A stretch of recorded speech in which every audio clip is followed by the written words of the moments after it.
Hi there, this is the video portion for my social action project. I'm doing a project that was a social media account that was mainly on TikTok for trans issues and to bring visibility to some of the bigger issues within the trans community. So one of my main objectives for this was to try to shine light on things that even trans people I think don't really acknowledge as much as we should. One of these was for the intersection between race and gender and how POC trans people witness and experience a lot higher rates of murder, suicide, mental health issues, and how as a white trans person or as even a trans guy, you can really look at your own privilege when you're trying to support other trans people and trans creators. Another part of what I wanted to do was, while I also wanted to maintain my own account, it was a real experience and it was a real opportunity for me to be able to boost other trans creators' content.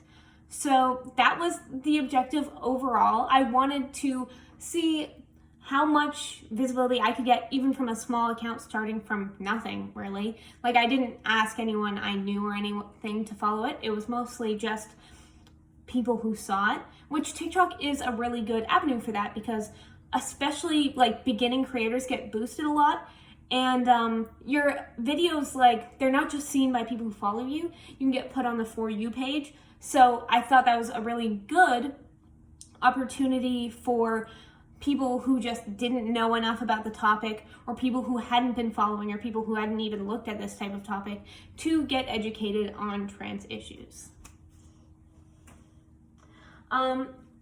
This is here. I'll set, there's photos on the doc that I shared with you, but it has all of our, all of the videos and all of them, views, likes, and followers overall. In this respect, it actually went really well, better than I expected. I didn't really expect anyone to want to follow a small account, especially when there is other trans creators out there. But we got, within really 2 weeks in the beginning, 42 followers overall and 687 likes overall, which was really good. My first couple videos did the best, I think. Videos that focused mainly on the information part of it, that were mostly video editing of just straight up statistics and big issues, those always seem to do the best, which is really what I catered to after seeing the first two do well. I was okay, that's probably the direction I should head in, which was one of my strategies for trying to get the account to do well. Another was posting often, though the minute you lose consistency, it's hard to keep your viewer count up, which is something I definitely noticed. Also, another thing that helped a lot was emphasizing the seriousness of it, in a caption or the first slide, talking about how important this is and how it's dangerous for trans people. So stuff like that, solid facts, and just posting often were really overall what helped the account the most. I was also very lucky to have obviously it was put on the For You page of other trans people, or people who were willing to boost it, willing to comment, copy, link, share, which is something that you can do to share it that boosts your visibility. I was very lucky that especially my first couple videos got to that point. Though that being said, also the videos that did the best were often the videos that took the most work, that took a couple hours of research. I had to keep all of my sources, stuff like that. So while the videos that needed video editing and needed typing and editing together did the best, they also were by far more work than just me talking. So as much as it was great that I did that, and that was my original first video was in that style, it also was kind of hard to maintain and keep going. What I did when needing when trying to get my account shown to other creators, but also support other creators, was I looked through a lot of trans content. I liked it as much as I could. I copy link shared, I commented for visibility on a lot of other trans accounts. Just so as much as it wasn't probably really affecting my account, it still was a good way to boost and benefit the trans community in a way that wasn't solely rooted in my account's success. So I did that, which also probably got my account out there more than I had anticipated. Like people seeing my comments, other trans creators seeing me commenting. Like I think that just helped kind of get a sense of like a foundation in other trans people and other people who are interested in trans issues seeing my account, which was really helpful, I think.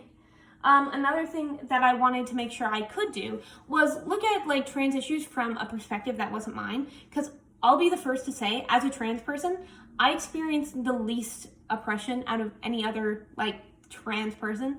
Like I'm white, I'm a guy, like stuff like that. It really like it lowers the rate of one, like literally any sort of marginalization, anything of violence. My life expectancy goes up, and also I wouldn't have a unique a perspective on certain trans issues that weren't pertaining to my part of the community. So a really important part of this was before posting on issues that didn't involve me firsthand, I wanted to make sure I was looking at things said by other trans creators and like things that other trans creators wouldn't like view me as talking over them. I never wanted to seem like I'm taking a platform away or some attention away from another trans person who actually experiences that issue and is talking about it. So I was careful to go mostly with like facts and statistics instead of personal experiences for a lot of it, because I am not the pillar of trans oppression. I know that. As much as I am a transgender person, I am not going to be able to characterize the entirety of oppression and the entirety of just like harassment. Like, of course I've experienced it. Every trans person has. But for me to talk over other people and their experiences of that oppression would not, I think, be at all helpful. Like, I'm happy to talk about it, and I'm happy to talk from a place of being a trans person, but I would never want to characterize all trans oppression as something that I knew everything about. So it was important to me that I looked at other accounts, looked at what they were talking about, what they were doing, made sure I listened before I talked over some things that weren't exactly my place to talk on. And I thought about, as a trans person, what things I would want cis people to know. Like, I veered away from kind of the more nitpicky stuff that I deal with and went towards, because I think there is like a sentiment among especially older cis people that is like, everyone's trans nowadays and it's like so easy, and how would you ever like really experience that much? Like, there's so many trans people. And it's like, I think it's completely it makes trans oppression and the stuff that almost every single trans person, no matter what their experiences, goes through, like, it belittles it a lot, especially when I'm a trans person. I'm in the most privileged spot a trans person could be, and I still experienced it. Like, going to school wasn't like you see a trans person every 5 minutes. It was like maybe one or two. And like, the fact, I think it was important for me to think about that as a trans person. I would want cis people to know that it is not all easy, and it is like really scary to look at the life expectancy for a person like you and see that you don't go above middle age. That's something I really wanted to emphasize, that being trans is not easy. It's in a lot of ways serious. A lot of trans people have mental health issues. There's a lot of mental health issues that get exacerbated by being trans, especially things to do with body image, like eating disorders. Stuff like that, I think, are a lot less talked about and a lot less even like viewed by society when looking at trans oppression. You tend to look at things from the perspective of, you are a trans person, that is cut and dry, and that is the things that will affect you. But there's a lot of other things that are aggravated by being trans. For an example, homelessness. LGBT youth, and especially trans youth, get kicked out a lot more and have issues with families not supporting them a lot more, which leads to higher rates of homelessness, poverty, often suicide. There's so many issues that affect both LGBT and like the trans community as a whole that aren't thought of as trans issues because other people experience them, but just viewing it like that kind of takes out just the fact that trans people have to deal with it a lot more, and that it's often a really common trans experience. So I wanted to make sure that stuff like that I think is important as a trans person, and that I think it's important for cis people to know, cis people who are looking to help, I wanted to make sure that's what I put on my account. Success. I would say yes. I'd say the account went really, really well.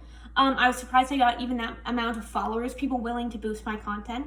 And I'll be the first to say this, I'm not great at editing videos. Like, it was really good to see how many people were willing just to like take a chance boosting a smaller creator just because they thought the message was important. It actually worked really, really well, getting over almost 700 likes overall with only like 5 or 6 videos. I was extremely happy with it. I'm still happy with it. Overall, I think it went great. I'm glad I got this opportunity.